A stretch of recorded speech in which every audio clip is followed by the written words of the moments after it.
Guys এখানে গেছে, এক্ষুনি উইকেট গেল সিএম দুবে, এক্ষুনি ধোনি নামবে, এই ধোনি নামবে আর ধোনি খেলে আউট হয়ে যাবে।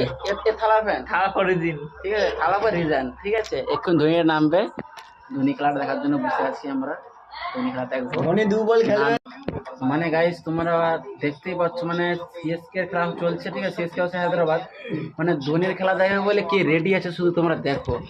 এই দেখো, এই দেখো, ক্যামেরা দিকে তাকাচ্ছ, শুধু দেখো, তোমরাই নিজেরা দেখো। বলে ধোনি নামবে, লাস্ট ওভারে আউট হচ্ছে ধোনি নামবে, ঠিক আছে, বলে লাস্ট ওভার আউট হচ্ছে ধোনির বিশাল বড় ফ্যান, ঠিক আছে। এই আউট হলেই ধোনি সাপোর্টার আছে, পুরো মনোযোগ দিয়ে খেলা দেখতেছে। এই দেখো গাইস, তোমরা দেখো, এখানে প্রজেক্টর আছে, ঠিক আছে, প্রজেক্টর আছে, মানে ধোনি খেলা দেখে বলে এবার পাগল হয়ে গেছে, ঠিক আছে, মানে এত আবেগ দিয়ে খেলা দেখতেছে যে ধোনি আসলেই সে পাগলের মতো লাফা করে, একটা 6 মারলে ও ডিগবাজি খেয়ে নেবে। এই দেখো মালে খেলা দেখা স্টাইলটা দেখো, খেলাটা কিরকম দেখছে দেখো।